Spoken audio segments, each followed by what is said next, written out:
everyone, and welcome to the Debrief on ABC News Live. I'm Kimberly Brooks. Thanks so much for joining us.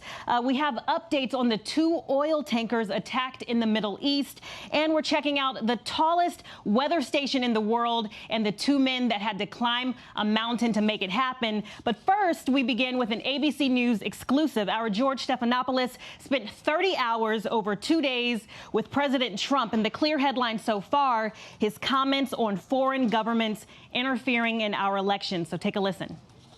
Okay, let's put yourself in a position. You're a congressman. Somebody comes up and says, hey, I have information on your opponent. Do you call the FBI? I don't think. Coming from Russia, you do. I've seen a lot of things over my life. I don't think in my whole life I've ever called the FBI. In my whole life. You don't call the FBI. Life doesn't work that way. The FBI director says that's what should happen. The FBI director is wrong because, frankly, it doesn't happen like that in life. Your campaign this time around, if foreigners, if Russia, if China, if someone else offers you information on an opponent, should they accept it or should they call the FBI? I think maybe you do both. I think you might want to listen. There's nothing wrong with listening. If somebody called from a country, Norway, we have information on your opponent. Oh, I think I'd want to hear it. You want that kind of interference in our elections? It's not an interference. They have information. I think I'd take it.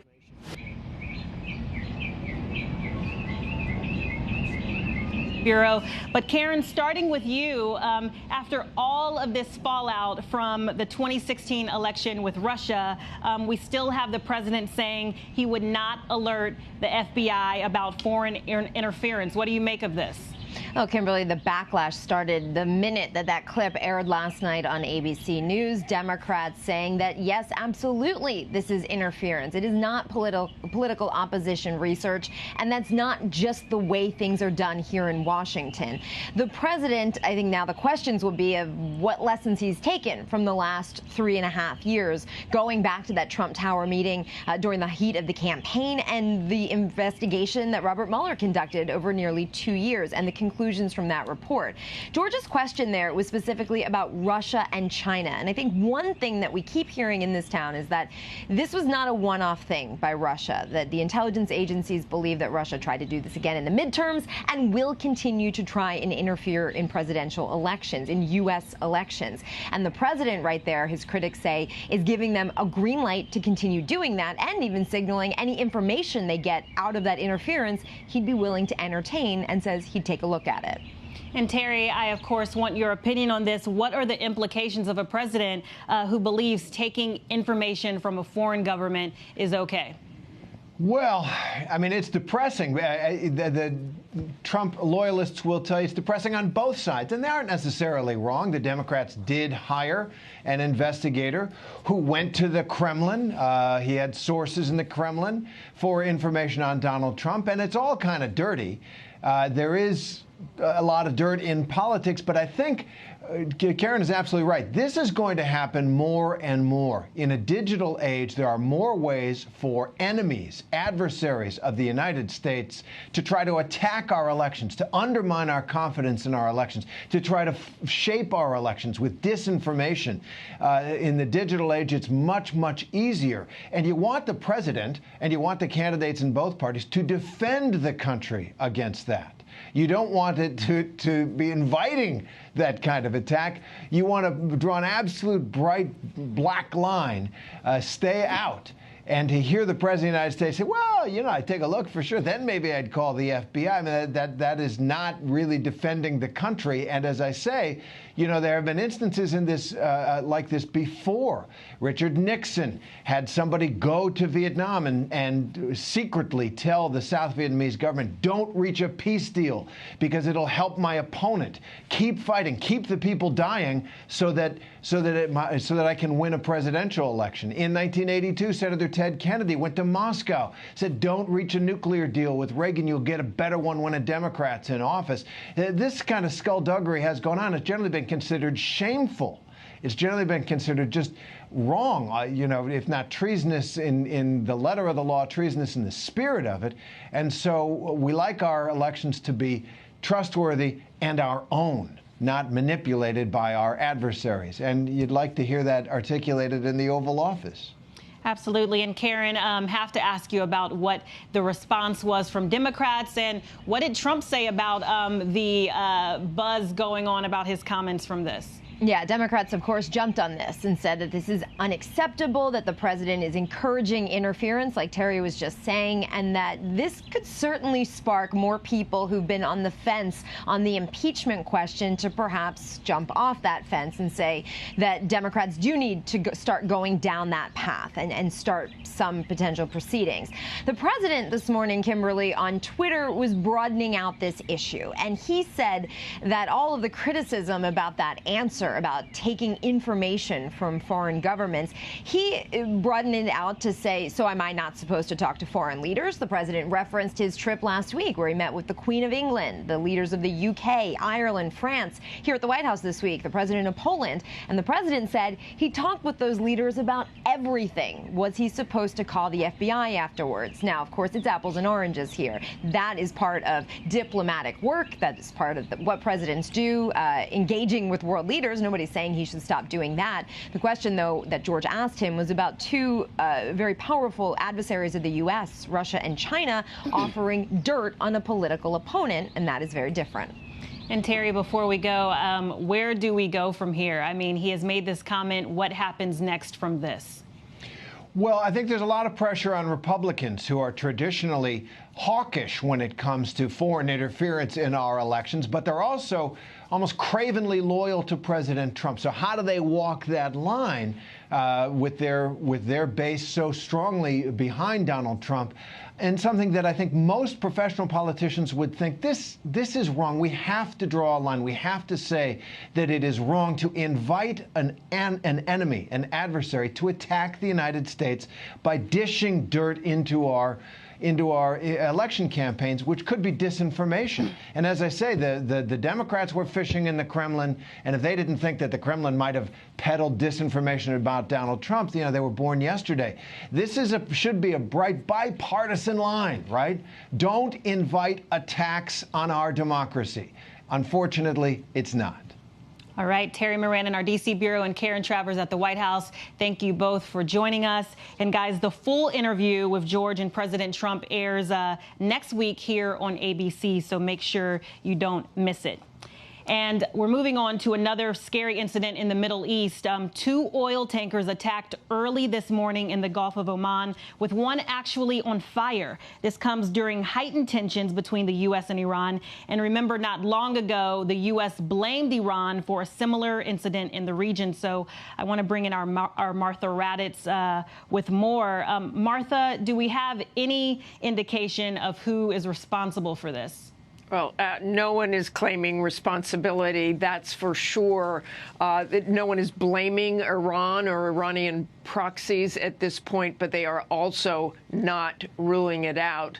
Those ships, those oil tankers, were several dozen miles off the coast of Iran, between Iran and Oman. They were in international waters.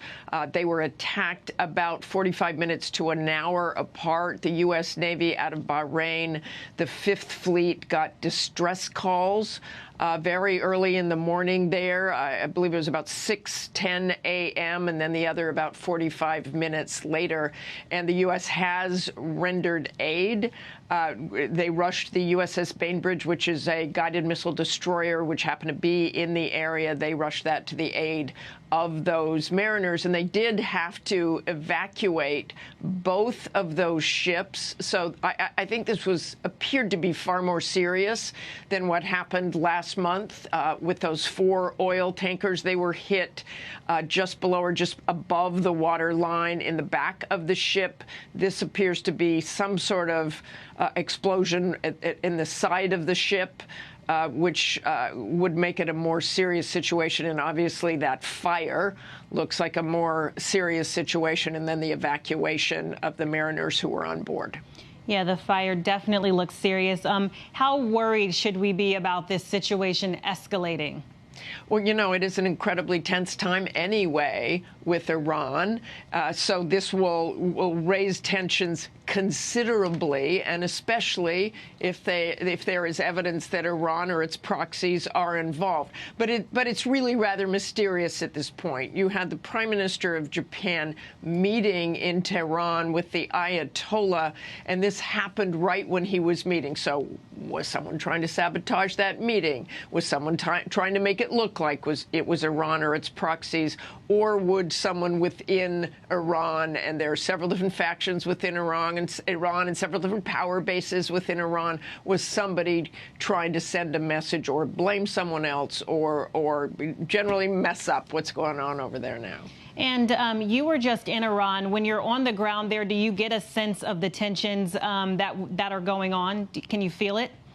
Well, you definitely get the tensions, and you're looking there at the foreign minister, Debrief, who we talked to, and they denied they had anything to do with the sabotage of those 4 ships last month. I also asked him about reports that Iranian small boats were spotted with cruise missiles aboard them. He did not deny that. Zarif did not deny that. He basically said, look, we have a right to put our cruise missiles anywhere we want. You saw me talking to some of the people there. Yes, there is tension about what's going on, but they seemed far more concerned at that point about the sanctions because it is really having a pretty profound effect on the economy there. And that's what most of the people I talked to seemed more concerned about. Of course, today, with tensions rising again and all eyes on Iran again and who did this and why, the tension is probably there for them as well.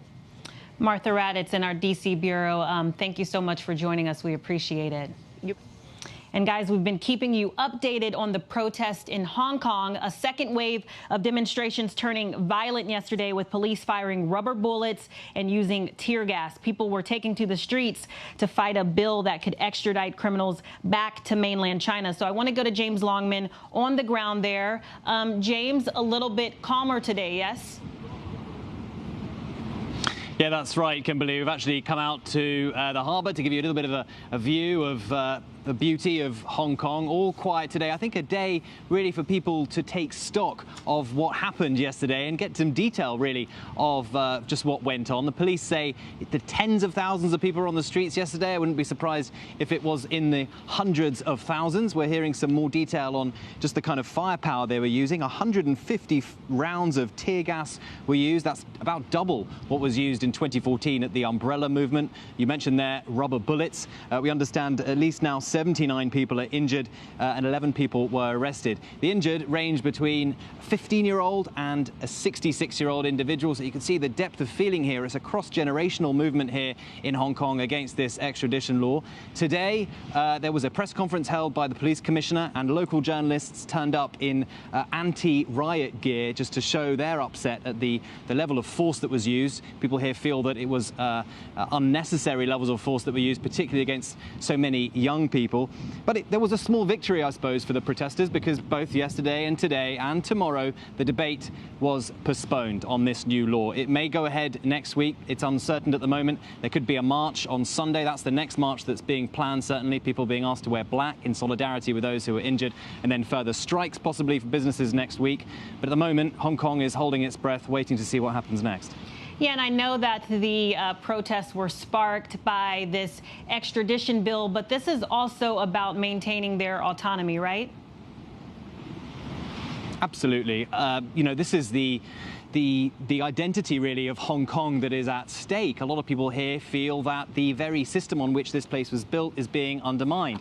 You have a one country, two system kind of idea here, where you have Hong Kong, which is supposed to have control over its political system, its economy, its business, its judicial system, and slowly but surely Hong Kongers feel that that is being chipped away, and its international reputation is being damaged as a result. I want to show you, just in the last few moments, we've seen the front covers of some international magazines. The Economist has an image of Hong Kong written there with handcuffs for the two O's.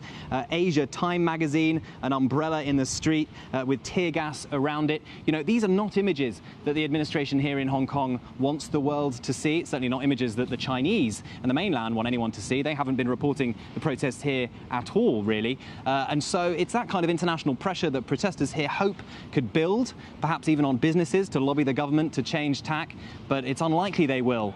They have been adamant from the very beginning this law is going to go ahead. They have the numbers in the Assembly to do it, and so we will see if vote, which was scheduled originally for next Thursday, does go ahead.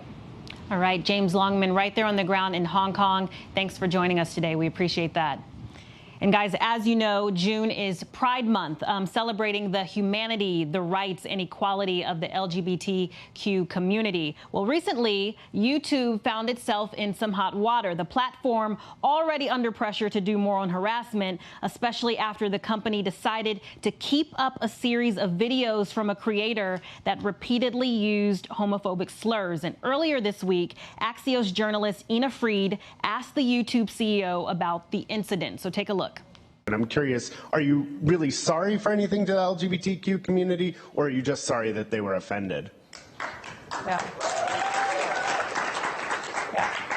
So first of all, I'm really personally very sorry, and it was not our intent. We don't want to just be knee-jerk. We need to think about it in a very thoughtful way, be able to speak with everyone. We'll speak to people from the LGBTQ community, make sure that we're incorporating that going forward in terms of how we think about harassment, and then make sure that we are implementing that in a fair and consistent way going forward.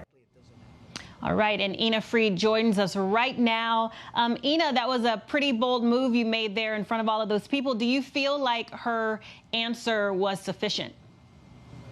I mean, I think they're in a tough spot. I think her answer basically was defending the way that the company acted. So I think mostly they are sorry that people are upset, but they're not they're not apologizing for their call.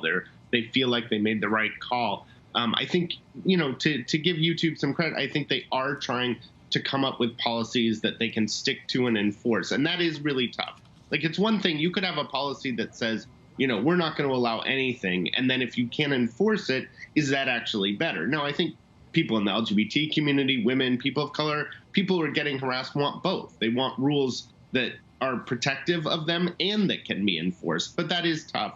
I think YouTube wants to get there. I think the question is, can they get there, and do they have the will to get there, especially when creators like this, Steven Crowder, who is the person at issue, have 3.8 million followers. I mean, these are popular people on YouTube, and I think there is pressure on the other side.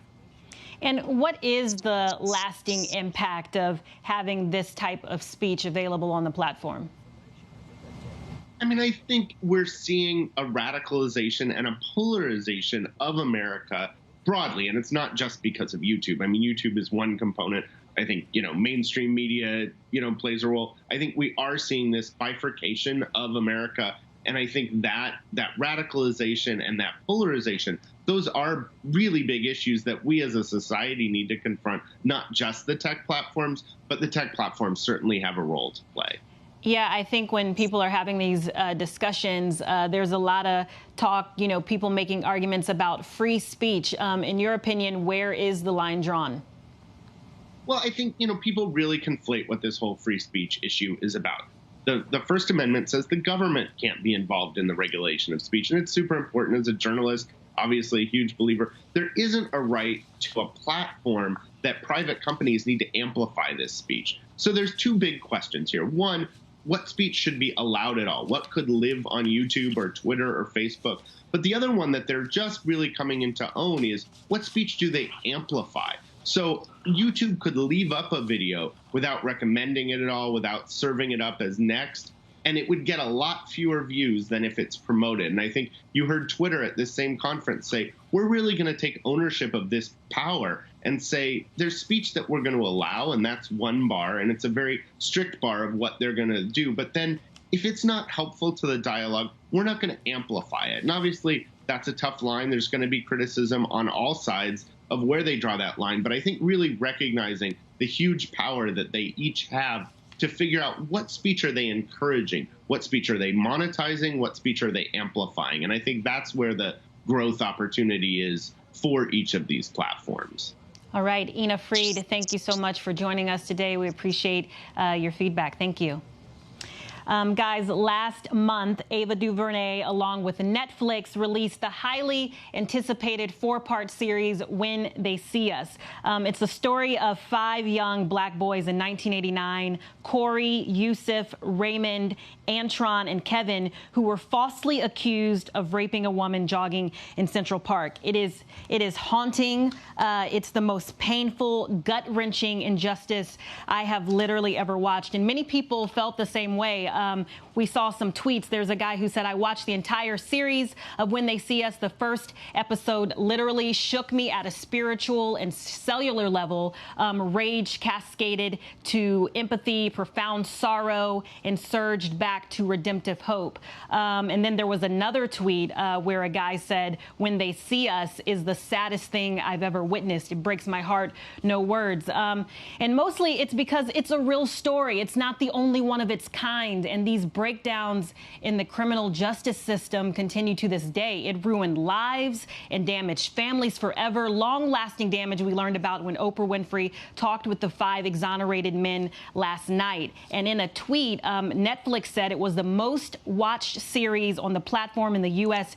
every day since it premiered. And as a result, it has caused massive outrage. And many of the players in the case are receiving long overdue consequences for their actions. Linda Fairstein, the New York County Deputy DA, was dropped by ICM Partners for her role in the case. And just yesterday, the lead prosecutor in the case, Elizabeth Lederer, stepped down from her role as a Columbia law professor after students demanded it.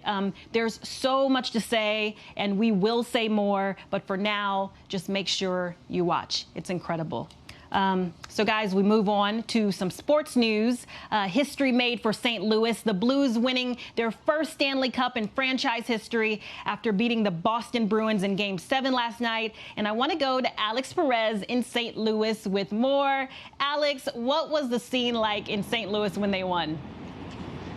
Hey, Kimberly, energetic is the one word to describe it. From worst to first, I almost got it wrong. From worst to first, that's the phrase that we're hearing here in St. Louis, the phrase that really describes the season for the St. Louis Blues. Take a look here. We're outside Enterprise Center. You can see the building here is ready to celebrate. They were all dressing up the building for the playoffs, but of course that now has become a spot where fans can come and take a picture. And if you look at those doors over there, there's been a steady stream of people coming in and out of here. There's a gear store in there, a souvenir shop, and everyone, of course, needs to have their St. Louis Blues fans gear, wearing that. This town really electric. It's been a long time in the making, some 50 years, 51 seasons. People have been waiting for this, and the Stanley Cup is finally coming home here to St. Louis, and it was a decisive Game 7. The Blues taking on the powerhouse Bruins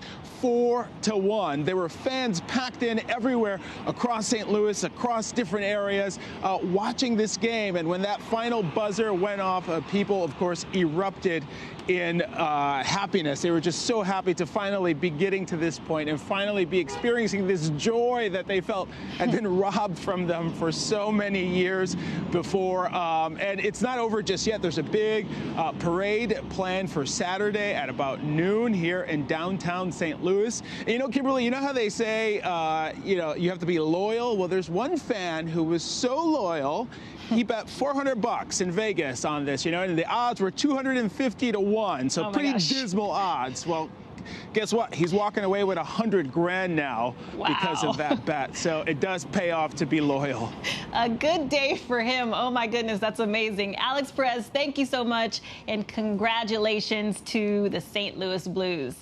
All right, so people really amaze me. It's one thing to accomplish a bucket list item like climbing Mount Everest, but 2 climate scientists partnered with National Geographic and a team of Sherpas to make the expedition even more epic. They climbed the mountain and installed the world's highest weather station ever right there on the top. And they join us now, Baker Perry and Tom Matthews in our DC bureau. First, guys, congratulations. This is incredible, but I just want to know who sits down and comes up with this idea. Why did you decide to do this? Well, I think both of us from an early age had a fascination in extreme weather and had always followed weather from stations that existed on the highest places in the world. At that point, there weren't that many, and I think as we came along in our professional careers, we were involved in expeditions that set up weather stations and high elevation locations, and for Tom in Europe and myself in the Andes. And so this was something that in a sense we'd dreamed about doing for a long time. And perhaps I can just add that National Geographic have developed this program called Life at the Extremes. And for the, it's fantastic alignment with the interest that Baker has expressed, and an avenue to actually, do something. It takes a tremendous amount of logistical support to do something like this. So we needed someone like National Geographic to have the same vision, essentially, to enable us to do that. So why Mount Everest? Why do you need the weather station up on the top? What is the uniqueness about having it there?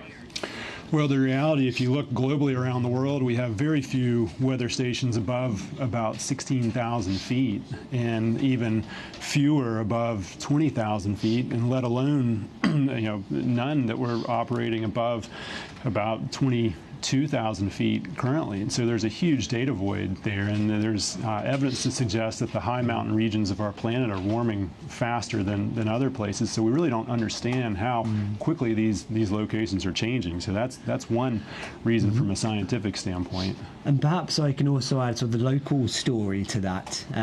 So Everest, of course, global significance, and for an 8,000 meter plus peak, it attracts tremendous audiences. So lots of people want to climb the mountain. And weather has always been a big story with Mount Everest. So some of the deadliest days on Everest have been associated with bad weather. And forecasting gives us the ability to do as much as we can to make it safer with respect to weather. So that means giving people forewarning of the bad weather and identifying windows when it's safe to climb. And having these weather stations up there, one of the things they enable us to do is to perhaps improve weather forecast to make it just a little bit safer for those climbers going up. So there's a global story about climate change. There's also a local story about extreme weather and helping the mountain be safer for climbers heading up there. And very quickly before we go, I just want to ask you guys about the overcrowding. We saw a lot of people in dangerous situations up there. How difficult was it for you to actually make the climb? Yeah, that was an added challenge, but one of the stories that perhaps is not being told quite as much is that the weather windows were much more compressed this year, and so the weather was not as favorable to allow a long window for climbing the summit, and so that meant that the people that were there were compressed into a fewer number of days. And unfortunately, I mean, we needed the good weather to complete our objectives, and so those were the days that we were up there as well, and that created some challenges. And I mean, our Sherpa team was frustrated at the slow pace we were making. We were all frustrated, and so we made the decision to install the station about halfway up from the South Col at 8,430 meters, and part of that was just a safety consideration. Well, I just want to say congratulations to you guys, an amazing accomplishment, and you guys are pretty cool. So Baker Perry, Tom Matthews in our DC Bureau, thank you for joining us. We appreciate it. Thank you so much for having us. All right, guys. So if you want to stick around, you can check out the briefing room at 3:30 p.m. and then you can stay tuned for World News Prime at 8 p.m.